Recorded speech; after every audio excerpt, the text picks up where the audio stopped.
the US, the UK, we've even been to the Middle East. In 2005, we expanded into a summer program, and in 2006, an after-hours program. Since February 22nd, we have been working, 16 of us, very, very hard on these scenes tied together by a theme from the canon. The theme, which I think is appropriate enough for these times, overcoming challenges. We've all been through some very, very rough times with the COVID and so on and so forth, and now all sorts of other stuff going on. And Shakespeare, I did a workshop at a school, and apparently a student came up to a teacher at the end of the Shakespearean and said, "Miss, that Shakespeare knew everything about everything." And I think it's true, I think he did. And he can even tell us a lot about what we need to do in order to overcome challenges. This production, putting together this show tonight, has not been without its challenges. We have lost some people along the way, and you're going to see some performance tonight who just picked up their parts maybe a couple of weeks ago, in addition to the parts that they were assigned in late February. So can't speak highly enough of everybody's commitment and efforts, and they will do their best tonight to show you how they have overcome the challenge of demystifying Shakespeare's language and sharing with their audience a little something about how Shakespeare's characters dealt with challenges and overcame them.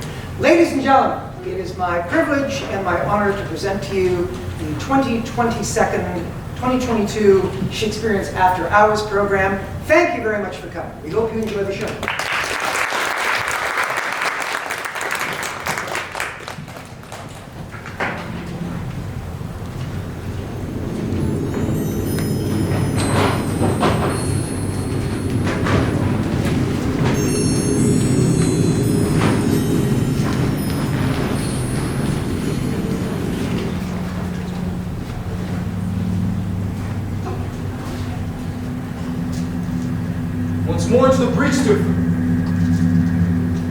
Once more to the breach, dear friends. Once more. Close the wall up with our English dead. And peace with others so becomes a man, as modest stillness and humility. And when the blast of war blows in our ears, then imitate the action of the tiger. The sinews summon up the blood. Disguise fair nature with hard favored rage. Then let the eye a terrible aspect. Set the teeth and stretch the nostrils wide. Hold hard the breath and bend up every spirit to its full height. On, you noblest English. Dishonor not your mothers. And attest that those whom you call fathers to tradition. Be coming now to men of birth and blood. And teach them how to mourn. I see you staring like greyhounds in the slits. Straining upon the stars. The game's afoot. Follow your spirits, and upon this charge cry, God for Harry, England, and the Lord!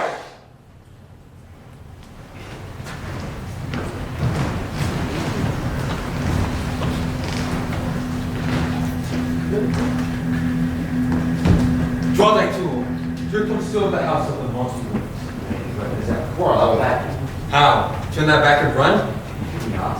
No, Mary, I fear thee. Just keep the law of our sides.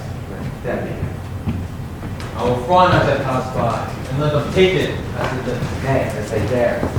I would like to come with them. We should have disgrace to them if they dare.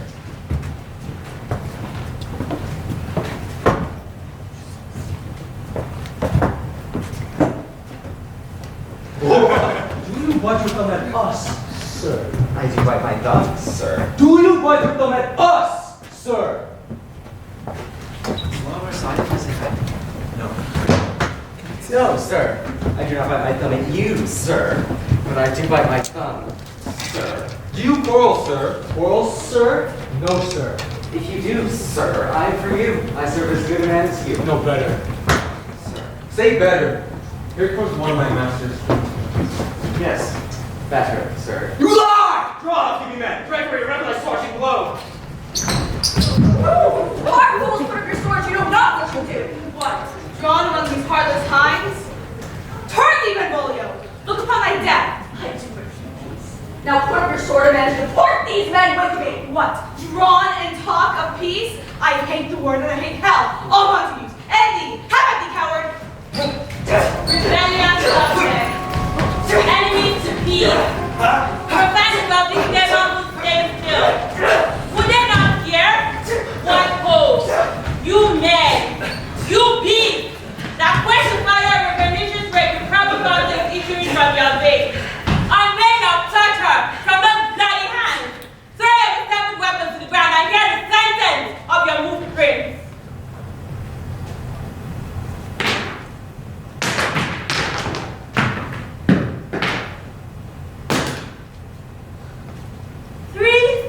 wrongs. Written in every word, have threats to stop the quiet of the streets. If ever you disturb our streets again, your life shall pay the forfeit for this peace. For this time, all the rest depart away. Once more, on pain of death, all men depart.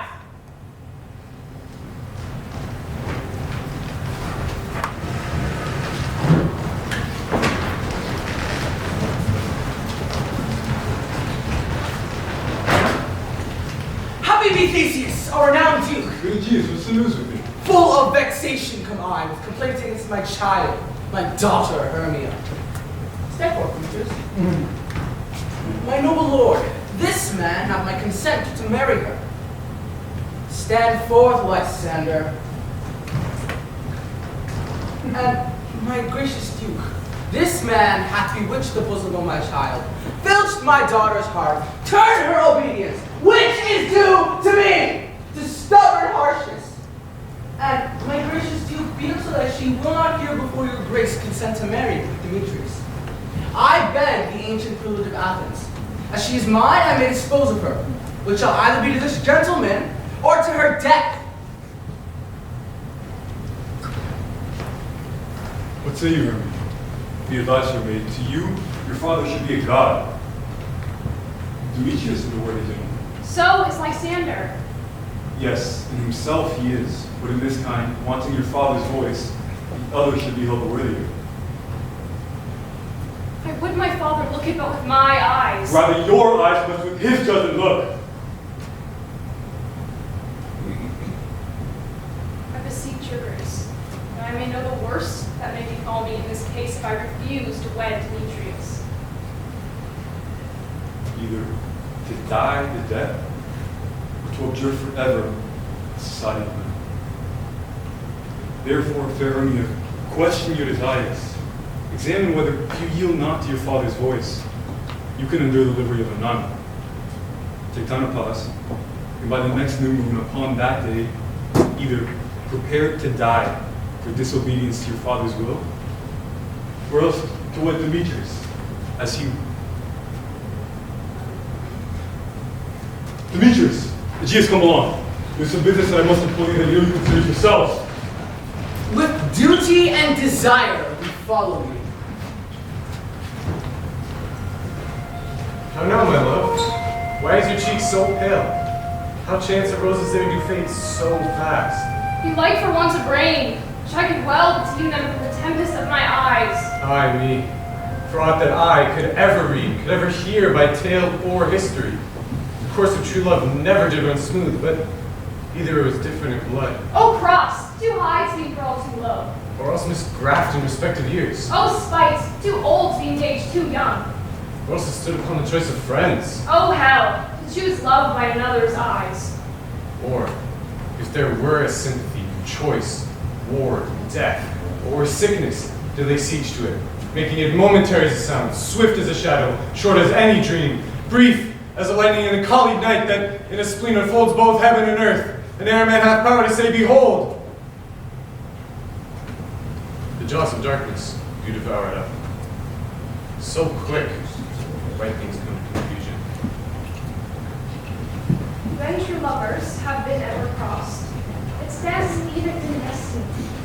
So let us teach our trial patience, as is a customary clause, as do the lover's thoughts and dreams, sighs, wishes, and tears.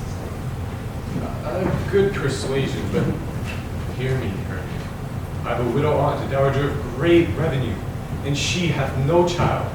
From Athens is her house remote 7 leagues, and she respects me as her only son. There, gentle Hermia, may I marry you, and to that place the sharp Athenian law cannot pursue us. If thou lovest me then, steal forth thy father's house tomorrow night, and in the wood a league without the town. There, the last day for thee. My good Lysander, I swear to thee, by Cupid's strongest bow, by all the vows that ever men have broke, and never more than ever women spoke, in the same place thou hast appointed thee. Tomorrow, truly, will I meet thee. Keep promise, love.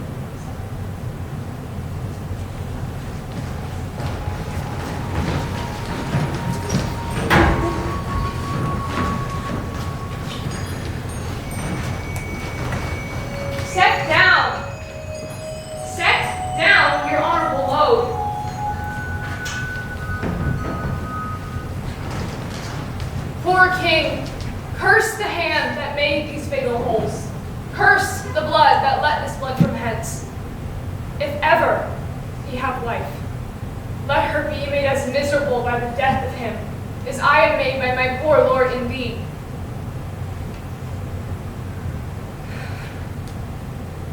Come now towards Chertsey with your holy will.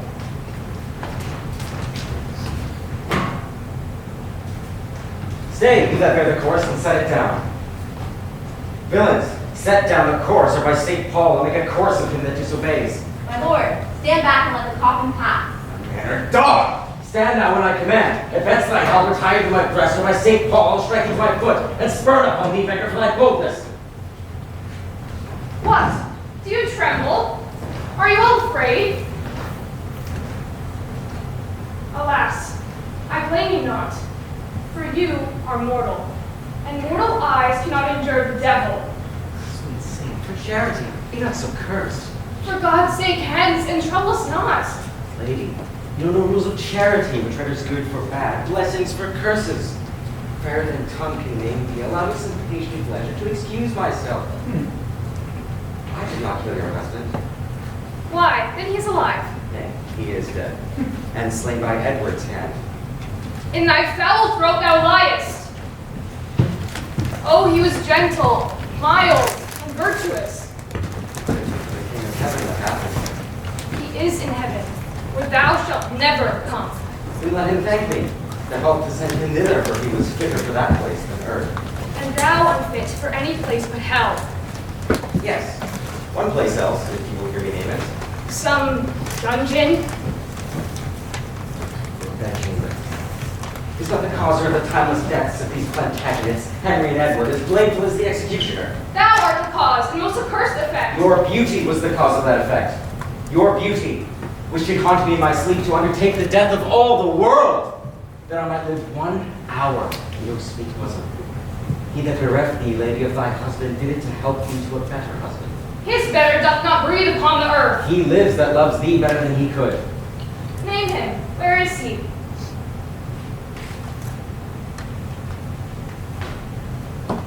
Here.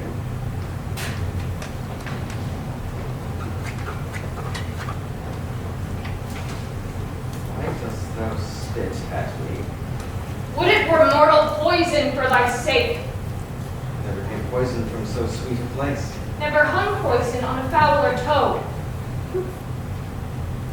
Out of my sight, thou dost infect my eyes. Thine eyes, sweet lady, have infected mine. Would they were basilisks to strike me dead.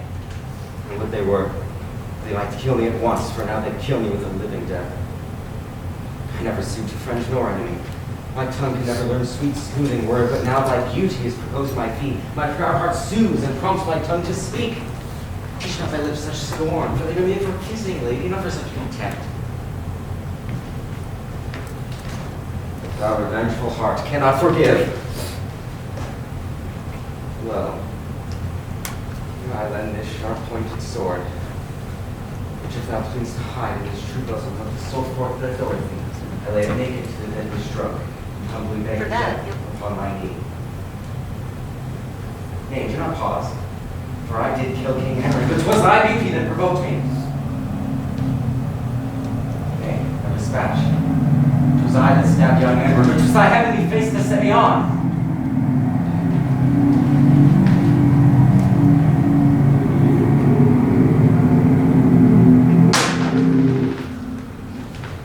Take up the sword again, or take up me. Arise, dissembler. Though I wish thy death, I will not be the executioner. Then bid me kill myself, and I will do it. I have already.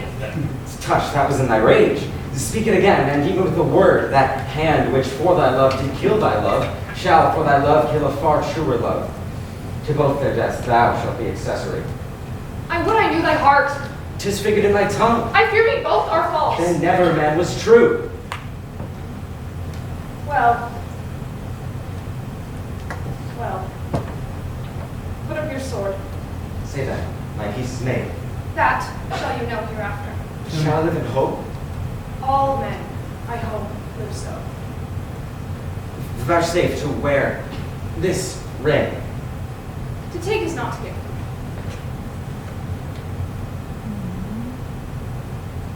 Look how this ring curves that finger, just as thy breast encloseth my poor heart. Wear them both, for both are thine. Bid thee farewell. 'Tis more than you deserve. But imagine I have said farewell already.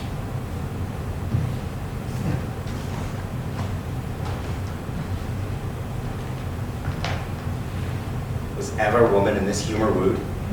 Was ever woman in this humor won? Sirs! Take it to court.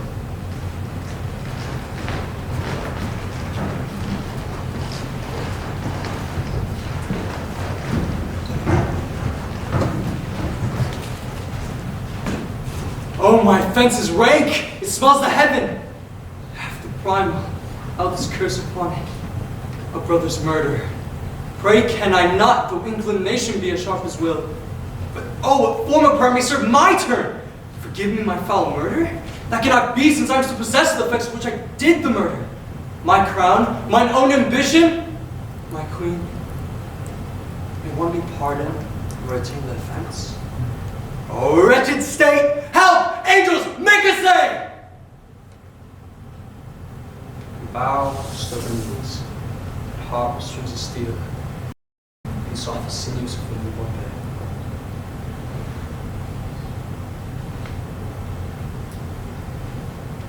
All may be well.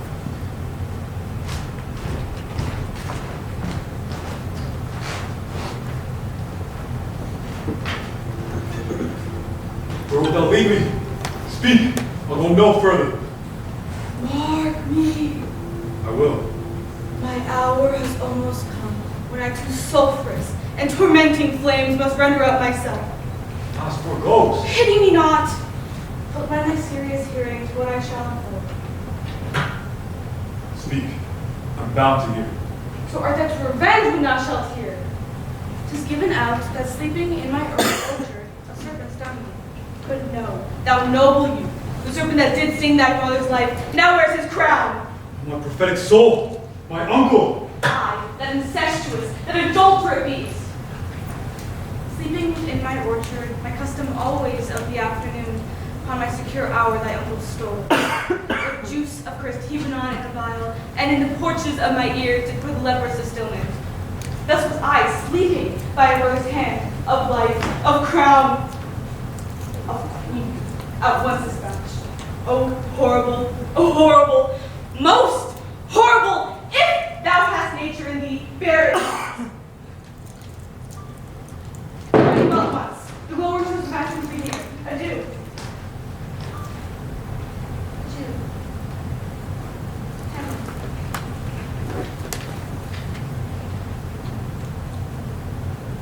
Remember me.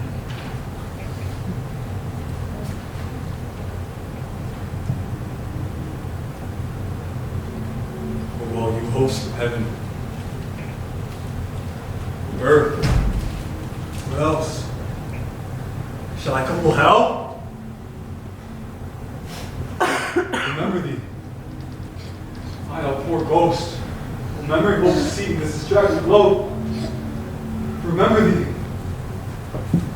May I wipe away all trivial found records, all stars of books, all precious past, and thy memory all alone shall live within my brain, unmixed with baser matter.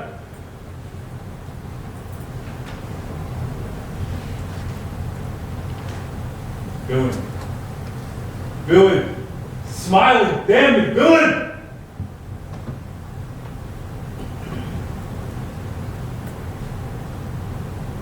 So, there you are.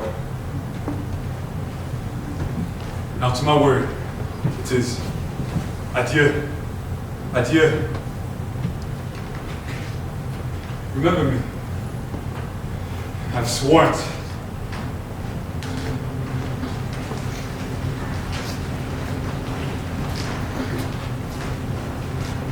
Welcome, you Rosencrantz and Guildenstern. Something have you heard of Hamlet's transformation? What should it be more than his father's death that thus have put him so much from the understanding of himself?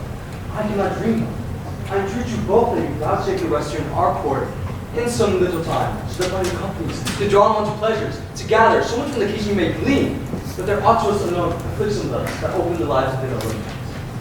Good gentlemen, we have much talk with you. And sure I am two men not living to be more years.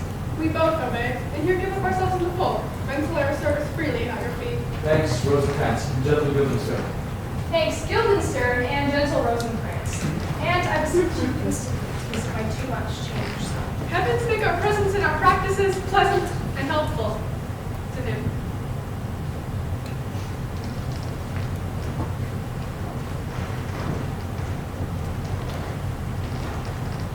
Rosencrantz, Guildenstern! God save you, sir! My lord, my most dear lord! My excellent good friends, how docile Guildenstern and Rosencrantz! Good lads, how do you both? So what's the news?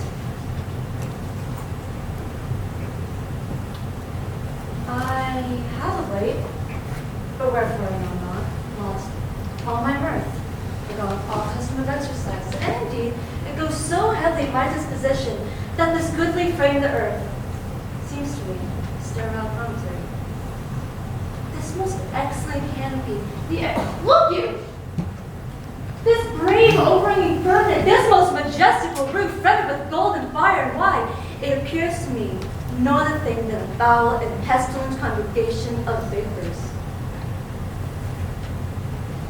What a piece of work is it? How noble, and beautiful, how infinite in faculty, in form, in moving, how express, in admirable, in action, how like an angel, in apprehension, how like a god, the beauty of the world, the paragon of animals.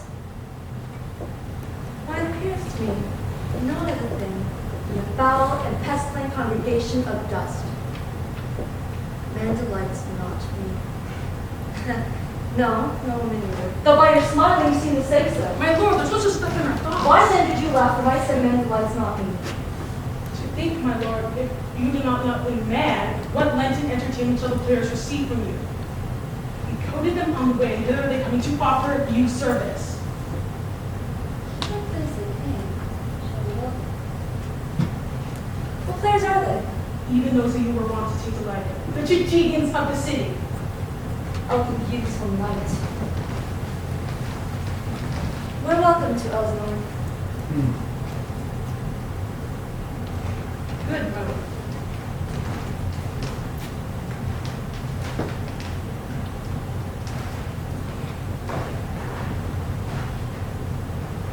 I've heard, what's the creature sitting at the plate?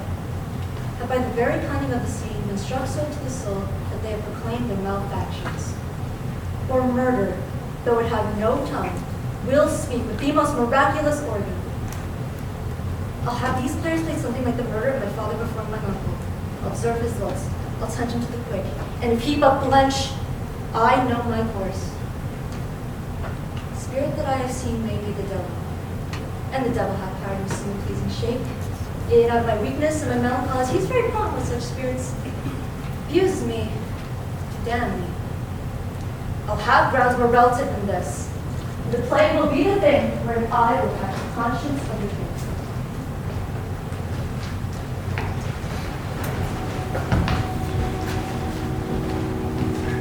Speak the speech, I pray you, as I pronounced it to you, trippingly on the tongue. But if you mouth it, as many of your players do, I had asleep the town crier spoke my lines. Nor do not saw the air too much with your hand thus. But use all gentle. For the very torrent, tempest, and, as I may say, whirlwind of passion, you must acquire and make it a temperance that may give it smoothness. Oh, it offends me to my soul, dear, robustious, periwig padded fellow, tear a passion to tatters, to very rags, to split the ears of the groundlings who, for the most part, are inexplicable dumb shows of noise. Why, I would have such a fellow whipped for a duty terminate, and have hair its hair. I pray you, avoid it. But do not you take either, but let your own discretion be your due. Suit the action to the word to the action, with the special observance that you wish them, not the modesty of nature. For anything so overdone is from the purpose of playing, whose end, both at the first and now, was and is, to hold as 'twere the mirror up to nature, to show virtue, her own feature, scorn, her own image, in the very age and body of time, his form and pressure. The king.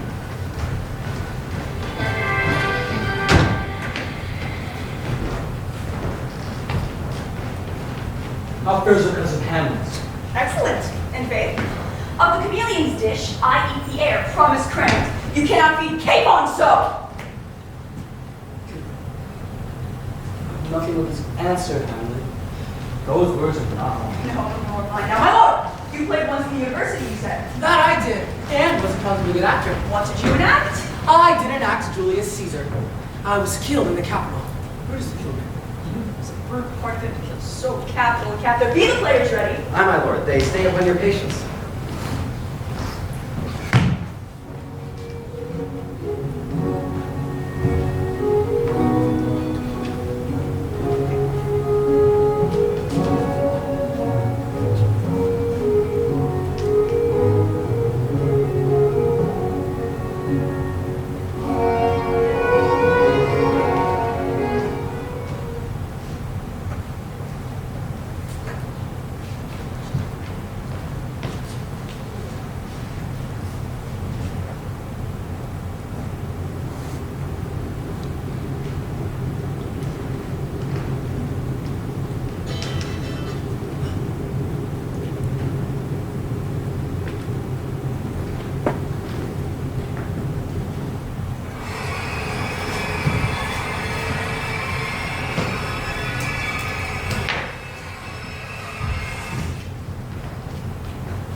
Gonzago's wife! He rises. What? Frightened with false fire? How fares my lord?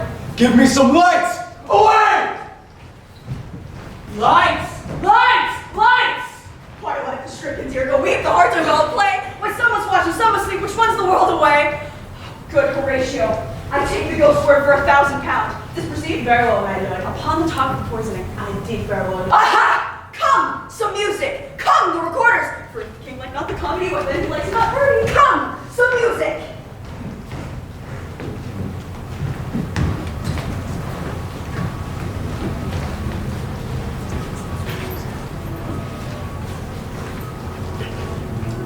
They met me in the day of success. I've learned how to perfect this report. They've more in them than mortal knowledge. When I burned in desire to push them further, they made themselves air, into which they vanished. While as I stood wrapped in the wonder of it, came misses from the king, who all hailed me, Thane of Cawdor, which title before these weird sisters saluted me, and referred to me to the coming on of time with, Hail King, that shalt be. This have I thought good to deliver thee, a message to my dearest partner of greatness, that thou mightest not lose the news of rejoicing, and being ignorant to what greatness is promised to be. Lay it to thy heart, and farewell. Glamis thou art, and Cawdor, and shalt be what thou art promised. Yet do I fear thy nature, too full of the milk of human kindness that catch the nearest way. Thou wouldst be great, art not without ambition, felt that illness should attend it. Hie thee hither. Indeed. Then, as his host, we should against his murderer shut the door, not bear the knife myself. Besides, this Duncan hath borne his faculties so meek, hath been so clear in his great office, that his virtues will plead like angels, trumpet-tongued against the deep damnation of his taking off. I have no spur to prick the sides of my intent, but only vaulting ambition, which relieves itself and falls on the other. How now, what news? He has almost supped. Why have you left the chamber? Have you asked for me? No, you not has. We will proceed no further in this business. Ye have honored me of late. I have bought golden opinions from all sorts of people, which be worn now, and their newest gloss not cast aside so soon. Was the hope drunk when you dressed yourself? Had it slept since? and wasted now to look so green and pale at what it did so freely. From this time, such I count thy love. Wouldst thou have that which thou esteemest, the ornament of life, and live a coward in thine own esteem, letting I dare not wait upon I would, like the poor cat he added. Prithee, peace!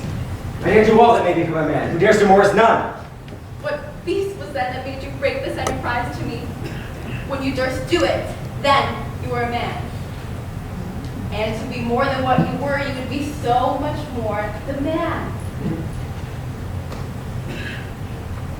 I have given some. I know how tender it is to love the babes that milks me. I would, while it was smiling in my face, have plucked my nipple from his boneless gums and dashed the brains out, had I so sworn as you had done to this. If we should fail. We fail! But screw your courage to the sticking place and will not fail. When Duncan is asleep, whereto the rather shall his days hard journey soundly his two chamberlains will I, with wine in the sail, so convince that memory, the water of the brain, shall be a few. When in swinish sleep, their drenched natures lie as in death. What cannot you and I perform upon the unguarded Duncan? Work men, children only, but I undaunted never should pose nothing but manners. I am settled, and of each corp related to this terrible feat. Away, to mock the time with fairest show. False face must hide upon his heart, no.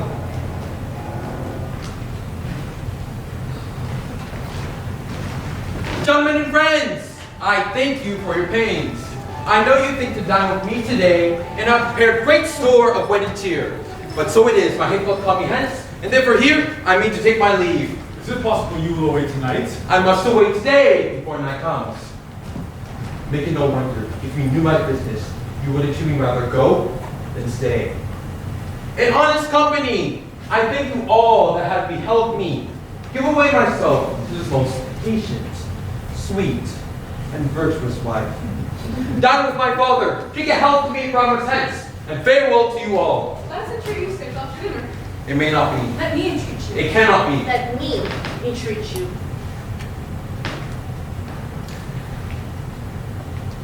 I'm content. Are you content to stay? I'm content you shall entreat me stay. But yet not stay. You treat me how you You can. love me, stay! Bring me out, my horse. Hi, sir, they've ready. The oats have eaten the horses. Nay, then do what thou canst. I will not go, not today, nor tomorrow, not till I please myself. The door's open, sir. There lies your way. You may be jogging while your boots are green, but for me I will not be gone till I please myself.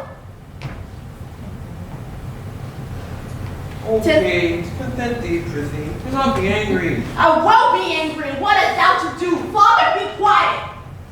You should stay my leash door. My nerves are now against the work. Gentlemen, before to the bridal dinner, I see a woman may be made a fool if she had not the spirit to resist. They shall go forward, Kate, on thy command. Obey the bride, you that attend on her. Go to the feast. Bravo, course full measure. Be mad and merry, or go hang yourselves. But for my body, Kate, she must with me. She's my goods, my house, my barn, my horse, my anything. And here she stands. Touch her, whoever dare. Grumio, thy forth thy weapon. Rescue thy mistress, if thou be a man. Fear not, sweet wench. Thou shalt not touch thee, Kate. I'll bugger thee against a million.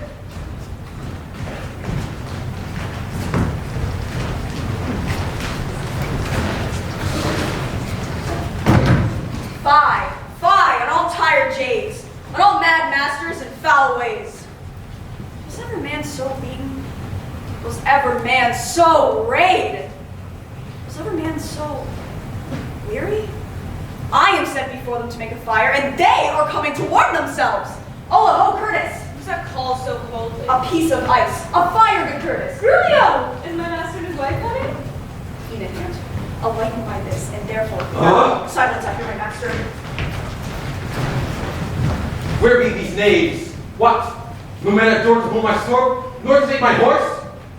Where's Nathaniel Gregory Phillip? Here, sir. Here, sir. Here, sir. Yes, sir. Yes, sir. Yes, sir. You logger-headed and unwashed grooms? What? No attendance, nor guard. No duty. Where's the foolish knave I said before? Here, sir. As foolish as it was before. Peasant swain? You bought horse drudge? Did it not bid thee? Meet me in the park to bring along these rascal knaves with thee. Go, rascals, go! And fetch my supper in. When the life that late I led, where are those? Come, Kate, sit down and welcome.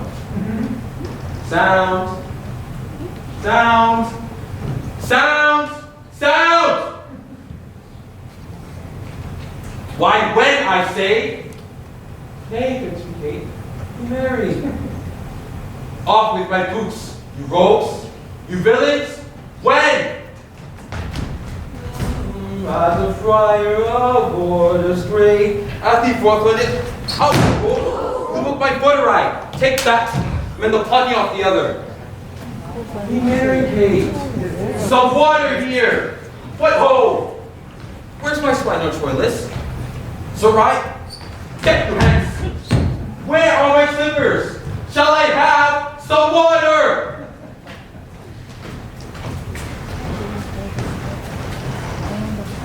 Come, Kate, and wash, and welcome heartedly. You horse of villain, will you let it fall? Patience, I pray you. 'Twas a fault unwilling. Beetle-headed, black-eared knave.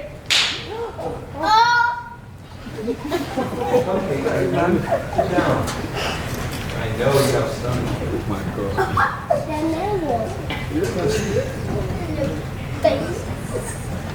Will you give thanks? Well, shall I?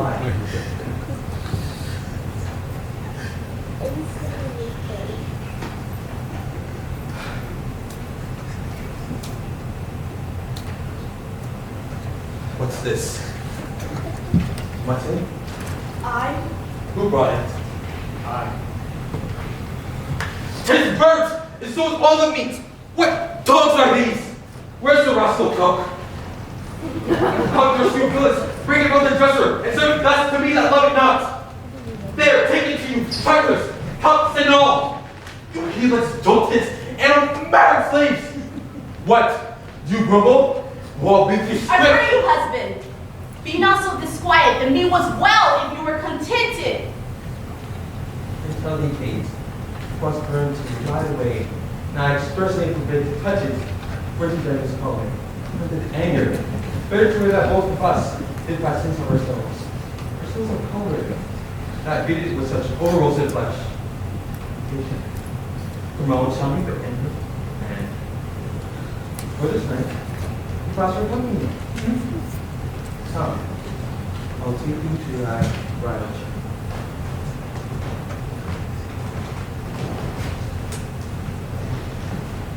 Philip, have you ever seen the look? He kills her in her own humor.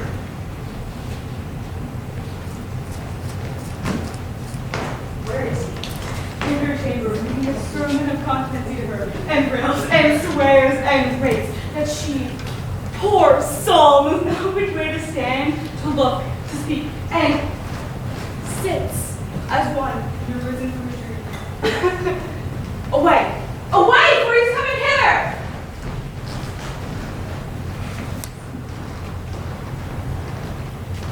Thus have I politically begun my reign, and 'tis my hope to end successfully. She eat no meat today, nor none shall eat. Last night she slept not, for tonight she shall not. As with the meat some undeserved fault, I'll find about the make of the bed, and here I'll fling the pillow, there the bolster, this way the coverlet, another way the sheets. I in this hurly I intend that all is done in reverent care of her. And in conclusion, if she chance to rail, I'll rail and brawl and with the clamor keep her still awake. This is the way to kill a wife, and thus I'll cover mad and headstrong humor.